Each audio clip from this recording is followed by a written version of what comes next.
All right, today we got a 2020 F-150 and we're gonna do the O2 sensor in it. I'm gonna show you where it's at, how to get to it. Here's the F-150. And yeah, so hopefully this helps somebody. Hopefully you guys learned something, or hopefully maybe you got a sensor you gotta change and this shows you how to do it and how to get to it, how to unplug it and all that. Thanks for watching. If you guys like my videos, please like and subscribe. The sensor is going to be sensor 1, bank 1, which is this one right here. So you got the plug, it goes right here.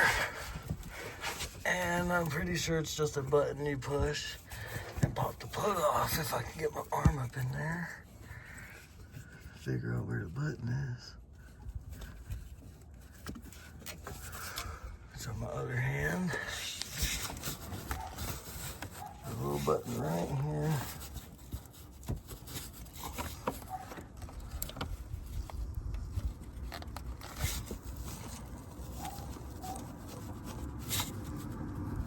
Yeah.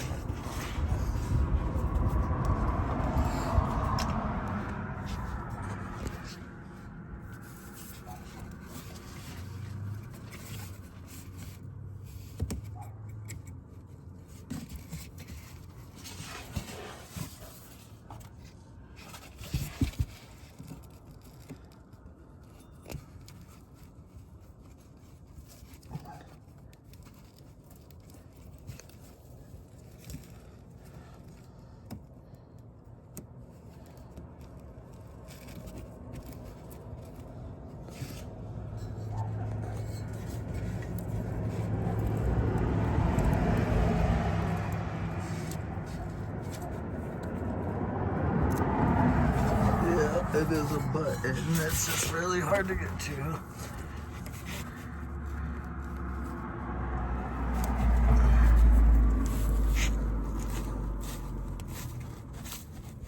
Give me 1 second, I need 2 hands for this. So now if you look closer,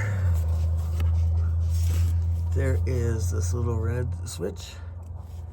Pull it out, and then it should unplug. Fairly simple. Let's see. Yeah, let me get my other hand up there again. Okay, so yeah, you just flip that little switch out. You press down on this piece, and then you pop it out. And then it should be a 22 millimeter right here to take this off. And then you just remove this, put your new one in and plug and play. But the one that I got does not match. So we're gonna have to come back and do this again because this one doesn't match the right plug. So don't always trust your auto parts store. Whatever they give you a part based on the VIN number. So I'm just gonna go ahead and hook this one back up, and we'll have to come back and do a revisit on this. But pretty much there it is. You got the plug, you got the switch, you got the button right here, and then it's a 22, I believe. And then you pull it off. Let's just double check that size. 22. And let's see if this 22 fits. Yeah, it's a 22 millimeter. And then you just pop it out, pop it in, plug and play. I hope this was helpful to somebody. Don't forget to like, comment, and subscribe. Thanks for watching.